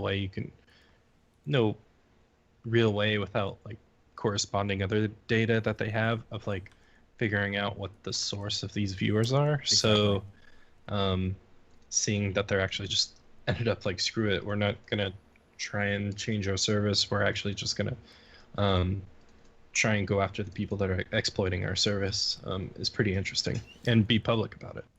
Exactly, and you might say, well, why would you viewbot? What's the point? And obviously the reason is you want to get higher up in whatever game category that you're in, and so the higher up you are on the page, the more likely that legitimate people are to come in to your channel. So, I won't call anyone out directly, but I think there might be a couple female Russian CS:GO streamers that hopefully we'll see. Maybe we won't see them as much anymore, or maybe their numbers will be a little bit more accurate. I mean, and again, this is not just in the CS:GO category, but Hearthstone, there's some, and I don't think it's actually going to affect any, like, the unfortunate thing is, like, if there are people that have viewbotted in the past, I know for a fact, that got to a certain level and then they didn't need to viewbot anymore. And it's not just like a one size fits all. It's not like if somebody viewbotted, it's a guaranteed means of success, but if basically it's been done long enough, and again, Twitch is not going to ban unless they can actually prove. Usually, right, like, the way people get caught is that they slip up on stream where they'll have a tab open showing that they're using a viewbot, or it's like they admit it directly, not realizing it, or like you said, Brad, they can actually have some actual data that they've recovered to prove it. So it's a difficult thing, and it's definitely something like they talk about in the blog post that they've been trying to combat. But it's just good news that they're working on it, and hopefully it'll be less of an issue going forward. But I don't know. I mean, people that watch this cast, do we think there's 134 people in here right now? No. I mean, we know that there's probably maybe 20 people, and the rest are viewbots, but we won't discuss that. It was pretty interesting to read, because you can actually read their legal document that they put forward. Yeah. And some of the services out there are like advertising, giving you everything you need to become a partner, like in the next month. Right. It's like, right, damn. Like, exactly. I wonder how many people have actually gone through the system like that, like illegitimately, like using viewbots kind of just to meet the viewership requirement. Yeah, totally. Yeah. So anyway, just some good news. Hopefully, again, it'll be an agent for some change, and we'll see less of the viewbotting kind of thing going on. So kudos to Twitch at least for addressing it and letting us know that they're working on it. So, all right, Katie, hit us with the new releases. There's a lot, so I'm excited. Let me see here. So yeah, I say it every week, but Steam if it does one thing right, it certainly has a giant volume of games every single week. So many indie developers are trying their hand at fame, and it's my job to go through and separate the good, the bad, and the memey. So I could probably think of a better word for that, but let's get started here. The first one, which is not an indie game, it's called Umbrella Corps, which is the newest installment in the Resident Evil series. It's a Unity multiplayer-only action zombie. It's exactly what you don't want from Resident Evil. God, I'm watching the trailer right now, Katie, and we have to play this together, but it is exactly what you don't want from Resident Evil. If you thought 6 was bad, we're playing 6, and we're thinking, how can it get much worse? If they go all action. Yep. This is the worst. But, well, I mean, you wouldn't even know if you just saw this trailer, you would have no idea this is I mean, it just looks like just any kind of multiplayer shooter. You would have no idea. Yeah, but we'll still give it a try. It comes out tomorrow. I'm definitely picking it up for us to play. I mean, how much is it? Is it $30 you said? It's 30. Yeah. All right. Let's do it. Let's fucking do it. Yeah, that comes out. Dude, I'm looking at the additional content in the trailer, the upgrade pack, and it's literally that screen is, oh my god, like it shows a section of like the class setup or whatever, or the upgrade pack, and it's like customize outfit, your loadout, select map. Oh my god. Yeah. Great. I just love how they're putting the Resident Evil 20th anniversary on this. Like, this is supposed to commemorate it. I don't know, but we have Resident Evil 7 coming out, so you can't really be. Yeah, no, we did get some good news. Yeah, it's crazy. You have one side of it just crazy, the most action you can think of, and the other side going like even more horror than you would expect from Resident Evil. So you can't really be upset after what we're seeing. And then we have the Resident Evil 2 remake coming out someday, so that'll be fun. But Umbrella Corps comes out on the 21st. Next is a game called Pong Waves VR. It's basically HTC Vive table tennis, Yeah. which is something I didn't know that I wanted, but now that I see it, No, it looks I need cool. to try it. I love table tennis. One of my actual favorite. I don't really talk about it much, but I love played so much table tennis growing up. So this would definitely be something that would be a lot of fun. Makes a lot of sense. Makes a lot of sense. Yeah, definitely. But yeah, that will come out on the 20th. No word on a price yet, which is tomorrow as the time of this recording. But yeah, take a look out for that. Katie, And once you also, get VR, we're gonna play that against each other, and I'm gonna oh yeah, we'll both get well, all three of us will get HTC Vives, and I'm gonna wreck you. jump into it. But yeah, should be good. Next, not really new release, but the new Fallout 4 DLC, the Contraptions Workshop, is coming out. None of us here really into Fallout 4. No. I don't think so. Nope. I would be, but not the settlement stuff. So this stuff doesn't interest me at all. Yeah, this DLC is just for the building and the settlement creation and stuff like that. But it's only $5 free if you got the season pass. Next, the fabled Mighty Number 9 is finally going to come out. Yes. After $4 million in funding. Oh. We've got some footage already on YouTube of gameplay and even the final boss. And I can tell you now, dislike bar is looking beautiful on that video. It's $4 million being spammed, but something tells me it isn't turning out that well. But you know what? I'm not going to bash it until I play it. It's only going to be 20. It's from the creator of Mega Man. It's got that terrible trailer, but hopefully... And that doesn't... Yeah, it does. The trailer was awful. We talked about it. The voiceover was fucking patronizing. Yeah. But, again, visuals and, I don't know. I still think it has... I think it's probably going to surprise a lot of people just because of how, like you said, the expectations have now been set so low because of that trailer. So... yeah, we'll see. But it's funny to me after being delayed so many times, it's going to come out so soon. But yeah, that comes out on the 21st. We'll see how that turns out. But that's enough of the AAA stuff. This next game is called, this isn't how I don't believe it's pronounced. It's VA11 Hall A, which I believe Valhalla. Cyberpunk Bartender Action. Yeah, okay, listen. Every single week, I see visual novels. Okay. And I know I can't bring them up on the cast. Right. Because it's just not something to talk about. But this is different. The description says, Valhalla Cyberpunk Bartender Action is a booze 'em up about waifus, technology, and post-dystopia life. It looks like you go through a day-to-day routine where you work at a bar and you make the right kind of drink. Kind of like a... Oh, God, what was that game where you had to... Dinner Dash? I don't know. Oh, yeah, yeah. Yeah, I think that's what it was. Yeah, and so it looks kind of like that, but you're making drinks for cute anime girls, as some of us love to do. Mm-hmm. But and then you go home and you work on your house, and if it might be a dating sim, if not, I'll be very disappointed. But God, that comes out on the 21st. No word on a price, but I know I'm getting this.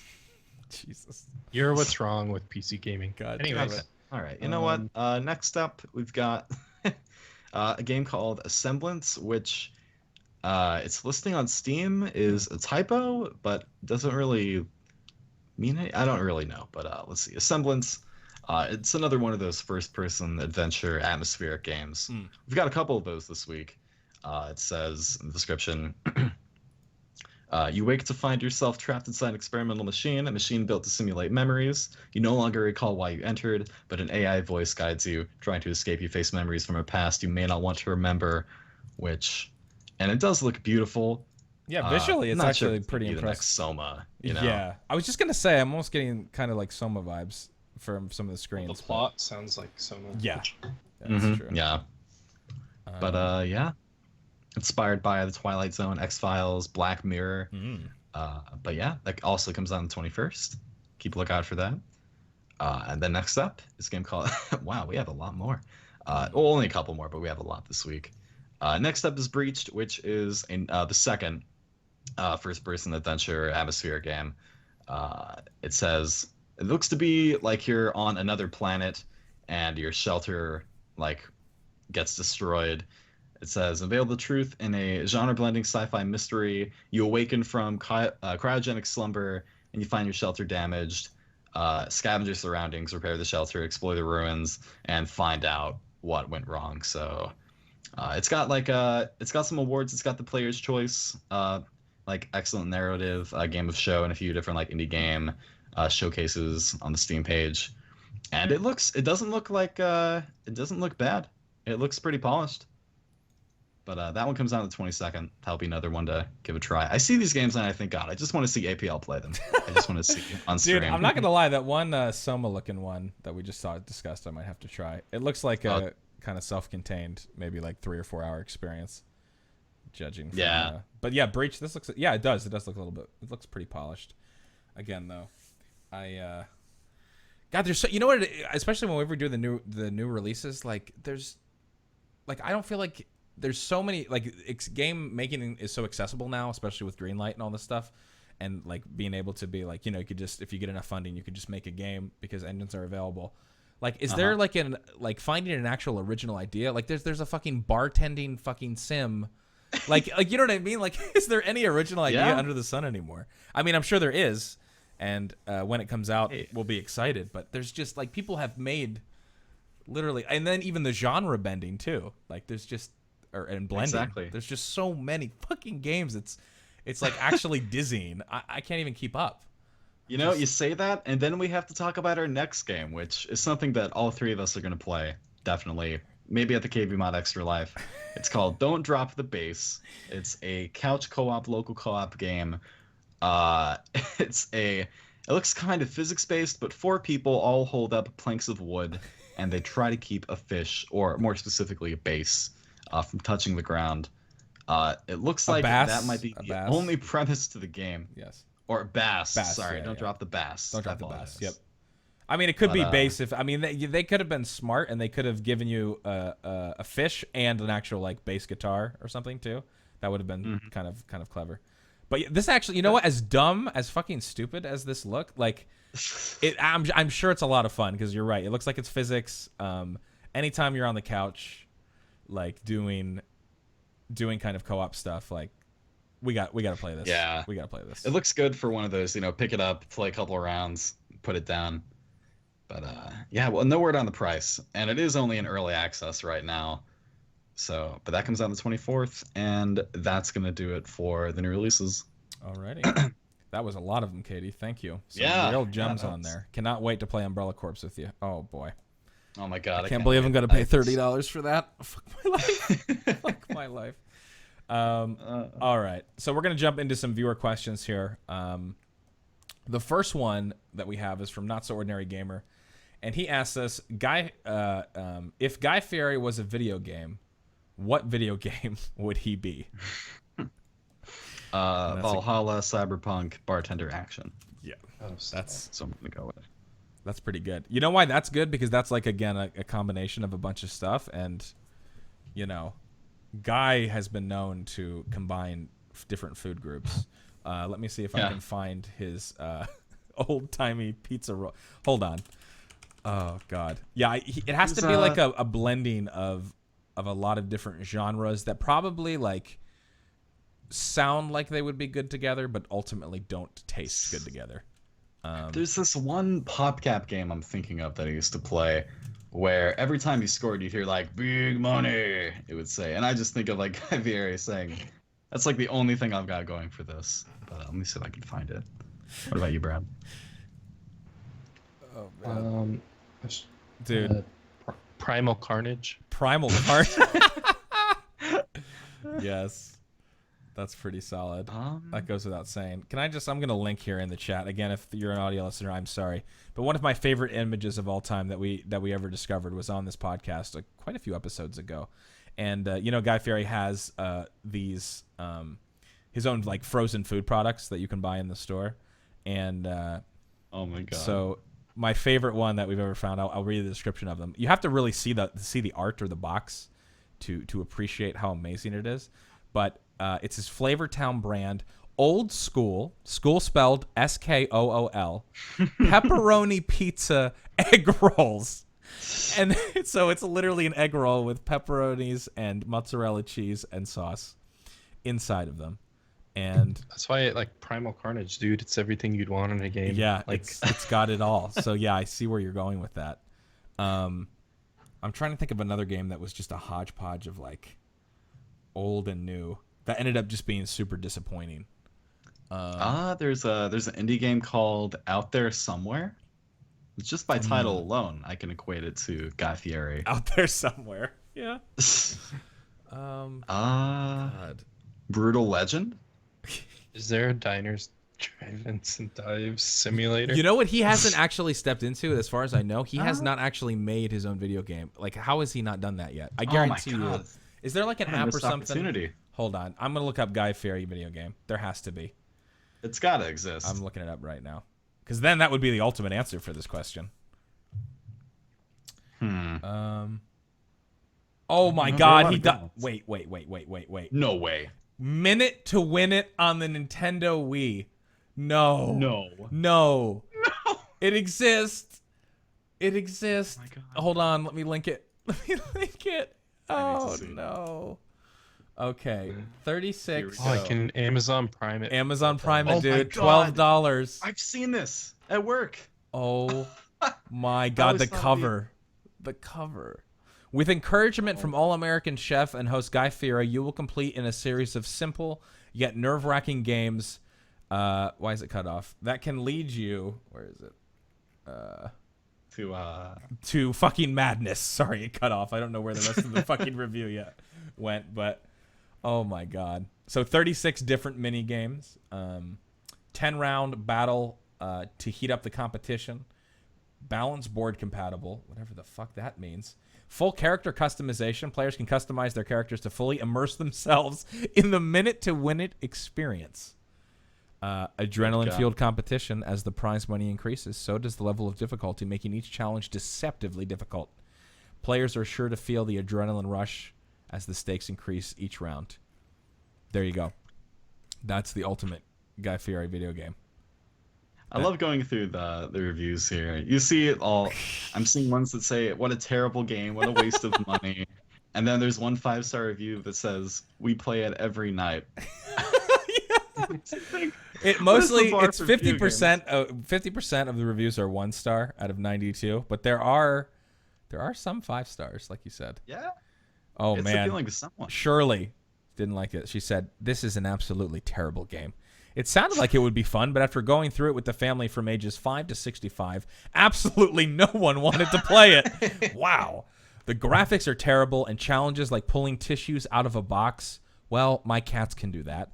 And stacking cards when you could barely see the faces on the cards because of the graphics was plain stupid rather than fun. I bought this at Walmart, and they will not take it back because it was opened. No. I feel that I have flushed $30+ down the toilet. I wish I had read the reviews first. Wow. Oh, no. Poor Why Shirley. would you spend more than $30 Poor on a Shirley. game with Guy Fieri? You could have gotten Mario. I feel, yeah. Any number of good staples in video games. Played 35. She probably played $40. I don't know what are Wii games when they come out. I think they were like 40 or 50. Jeez, dude. This is wow. That's a good one. We'll have to get a review. Could you play this on stream for us? Dude, no, I don't even see. I don't have a Wii, so I couldn't even do that if I wanted to. Okay. So. There's an Xbox 360 version. Nope, it's not. It's not happening, Brad. It's not fucking happening. God damn it. It's on Steam actually. No. All right, our next question comes from PD Skeety. Ask us a real mind bender here. God damn it. Would you rather have to fart on an underprivileged... Oh, I'm sorry. Would you rather have to fart... I'm going to read this as it is written. On an underprivileged kids. I think he means on underprivileged kids. Or have explosive diarrhea every time you see a McDonald's sign. I'm loving it. Oh my God. That's tough. Listen. Actually, it's really not that tough. If yeah, I would fart on the underprivileged kids, 100%. Yeah, it's gonna be terrible, and you're gonna end up on a Tumblr post receiving a lot of hate. But yeah, I don't want to have explosive diarrhea. You know how many McDonald's there are? That's what I was just gonna say. Like, you can't go anywhere without seeing a McDonald's sign. Like, I mean, McDonald's. There's so many. So, what's the worst thing? I mean, again, farting on a kid. there's worse things that have been done in this universe, and I get the fact that they're underprivileged, but if they're underprivileged, then they should be able to cope with the fact that somebody's farting on them as just another another shit stick that God gave them in life. So, as opposed to farting on somebody that's privileged, which would then probably even be more problematic because then they would probably be, suing you and all this kind of stuff, where, an underprivileged kid is just going to take it because that's the fucking stick that they drew in life. So I think it makes a lot of sense. I wouldn't relish the fact of having to fart on a underprivileged child, but compared to explosive diarrhea, yeah. Yeah. And he said explosive diarrhea, not just diarrhea. Explosive diarrhea is a whole nother thing. I had that actually pretty recently, and I was like, I'm never, eating whatever. I don't even know what triggered it, but I was like, I'm never eating what I just ate again. So if that was happening every time I was seeing a McDonald's sign. Yeah, it's a very... And McDonald's isn't going anywhere out of business anytime soon. You're going to have a long, painful life. Yeah, exactly. PD asking the real tough questions. So I appreciate it. All right, so our last question comes in from Cridgen, who asks us, what's your favorite one-hit wonder in the gaming world? I'm going to check and see a developer's because there's a game I'm thinking of, but I don't want to say it before. I'm going to mute my mic and type here. And I'm assuming what he means by one-hit wonder studio that just... And is it a franchise? I guess it's a game that is a standalone. Is it that never got a sequel, or because that could be in a lot of things. It could be a studio that created a game, I guess, right? That just did one and then disappeared. Well, as far as series go, I immediately thought of Donkey Kong 64. We never saw another follow up with that, but it was an instant hit in my mind. There was this one game called Blur. Which, yes, Blur. Yeah, I know what game you're talking that about. game, it was a realistic racing game that had a Mario Kart spin on it. And with the time that came out, there's a real surplus of racing games, and so it kind of got unnoticed, and the studio is now defunct. But yeah, if they made another Blur, they made another mobile Blur, but that was heartbreaking. I don't want to talk about that. Oh, okay. And Blur was pulled from Steam, which blows my mind to this day. Wow. That's a pretty good answer. I mean, again, they did make a mobile follow-up, but that's not really a proper... Oh, yeah. In the mobile sphere, it's kind of... No one cares. So, I mean, mine's one that I think a lot of people feel the same about, but if I have to think of a true one-hit wonder, a game that, again, I don't understand to this day why they haven't made more, would be... I believe it's pronounced Call of Duty. For the life of me, I remember it it was just a flash in the pan, and then it was gone. I remember people talking about it, and then in 2003, and then nothing since. So I don't know. Yeah, it's a shame. It had promise. It definitely had promise. Had promise. I mean, after seeing the formula that they had made, I was like, it would make sense to have DLC. It would make sense to release another one of these every single year. Yeah. And maybe only change it marginally. They could have brought that to space. They could have. They absolutely could have brought that to space. I think that formula would work in space. But no, not a peep. Not a goddamn peep. It's a damn shame. Titanfall? Oh, wait. Oh, yep. Nope. Yep. Titanfall getting the...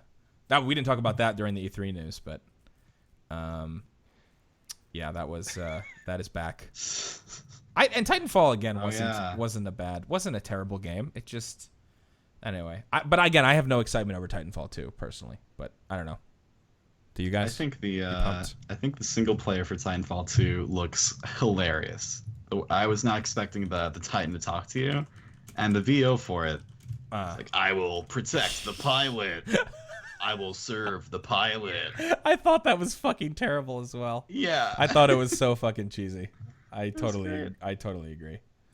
And then the multiplayer, maybe it'll get some more traction this time. I always thought it looked pretty cool, but it looks very, very similar. Yeah. To kind of going the Call of Duty route there, I guess. One I'm just thinking of now. I don't know if this would classify. Like, I really enjoyed. I know a lot of people didn't. LA Noire is kind of like an example of a game that I think promised a lot, but didn't really. Delivered it in some senses, but it wasn't like terrible, but wasn't fantastic. But I really enjoyed it, and even my second playthrough, I really enjoyed it a lot too. And that was something that I could feel. I felt like there could be more like LA Noire games, and definitely if the formula was kind of worked out a little bit better. But that, I mean, again, will we ever see another LA Noire? Probably not. At this point, I feel like they would have done it. Other than that, I'm trying to think if there's anything else that I can think of. I'm just going through like a list of games, but yeah, I'm going through like a memory to see if there's anything. But again, I don't know. The Call of Duty stuff still fucking baffles me to this day, but we'll see. Yeah. Oh, Pokemon Snap. I'm gonna take that from the chat. Okay, that's man, Pokemon Snap. I was addicted to that as a kid. If they put that on the Wii U and you use the gamepad as like the camera, it's such a good idea. And they don't even. That's another thing with the Wii U. There's so many untouched ideas. Yeah, I would have loved to do that. Rip. All right. Well, we are done with questions for this week, but I have some good news in the realm of the iTunes podcast review of the week, which if Brandon is not here to give his little spiel, but if you don't know, this podcast is obviously on iTunes, and we love people who go to the iTunes page for our podcast. Obviously, you have to make an account, so if you don't have an iTunes account, make one. And the requirements to leave a review are very simple. The only thing you must do is make an account, rate us 5 stars because that's what we deserve, and then leave a clever review about how the podcast has impacted you. Maybe even just leave a story that's totally irrelevant to the podcast. We've even read ones like that. Someone that's how we learned about the Hodes family, if I'm not mistaken, right, guys? Mm-hmm. That was through the podcast reviews. So this week we actually have, believe it or not, we have 2 reviews this week, and both of them I felt were pretty solid and worthy. Now Brandon didn't select these, but I feel like he would feel that these reviews are kind of honoring the spirit of what it means to review the KBMOD podcast. So we're gonna read them here, and hopefully you enjoy them as much as I enjoyed them. So yeah, please leave us a review if you haven't, and maybe you'll get on the cast. It's not a guarantee. Sometimes we get multiple reviews and none of them are good enough to make the cut. That happens. There's nothing wrong with that. It doesn't mean you failed. It just means you're not funny and nobody likes you. But hopefully you won't be discouraged by that, and you'll make another account and try again, and maybe you'll get on. So up to this day, by the way, we have 332 ratings, which is pretty solid. We have 321 5-star ratings. For some reason, 4 4-star ratings, 2 3 stars, 2 2 stars, and 3 1 stars, which I think we can assume who the 1-star ratings are, but I won't name any names. But there have been some people who Joe Rogan. Anyway, we compete directly with the Joe Rogan podcast, so he has been trying to take us out of business for years. So I think it's probably Joe Rogan on 3 accounts. Anyway, all right. This first review is from Connor Hodes. So one of the Hodes family members. Pretty excited about this. And his review is as follows. And the name of the review, by the way, is Math Magic. Math Magic by Connor Hodes. Hello, KBMOD. Oh, God. I was recently watching all sham, no LMAO stream during the Xbox E3 showcase. One of the biggest announcements that night was the new Xbox One Scorpio that was going to do 6 teraflops. As soon as I heard the news, I immediately pre-ordered a little in my pants. After the first wave of euphoria crashed over me, I realized that I have no idea what a teraflop was, let alone 6 of them. So I scoured the internet to figure out what it meant in simpler terms. It turns out that the game Terra takes about 37 gigs to install. God damn it. It would roughly take 32,456 floppy disks to hold that much space. Times that by 6 and you get 194,736 floppy disks, aka 6 teraflops, from the Xbox's Scorpio. Wow. Okay. Making a lot of sense.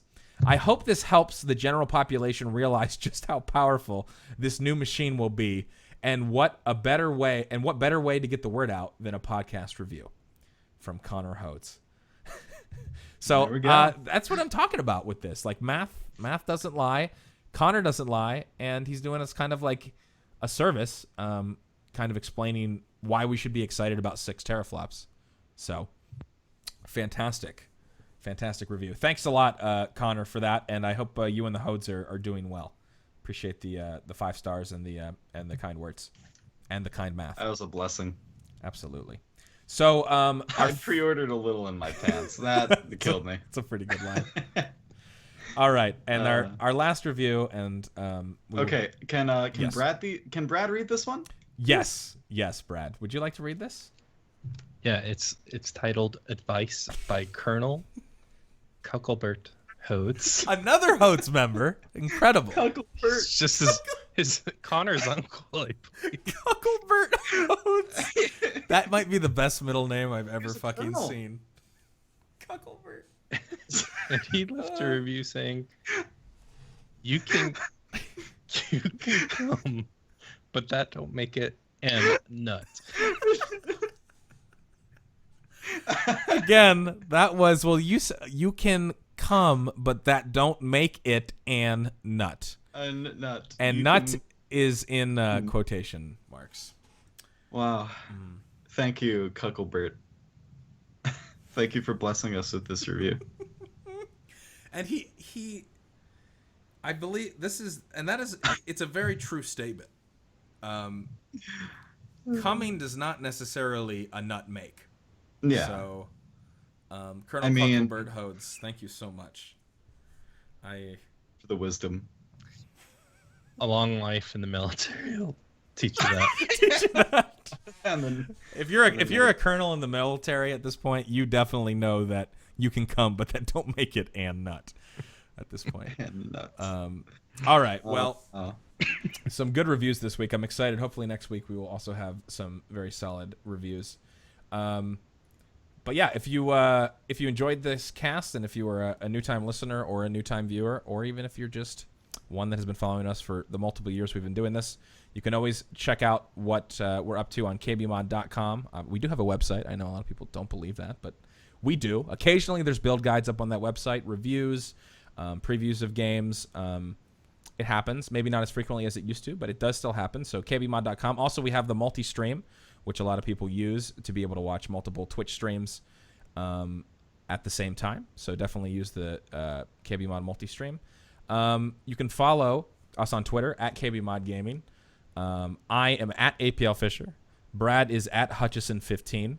And Katie Zen is at Katie Zen18. You can follow Volition, but he's not here this week. So beyond the fact that we said you should block him, don't follow him either. Obviously, that goes without saying, right, Brad? Would you Oh, for agree with sure. that? Okay. Hashtag block Volition. Hashtag block Volition. We'll be back next week for episode 240, believe it or not. But that, I think, concludes episode 239. Lots of E3 talk and lots of contact from the Hodes family, including Colonel Cucklebert. So it was a good one. Really appreciate you guys hanging out with us. And if you're an audio listener, I do appreciate you. Thank you for listening and downloading the podcast. Leave us a review, and we will see you guys, or you will hear us next week. Farewell. Bye. Yada, yada, yada, yada, yada, yada, yada, yada, yada.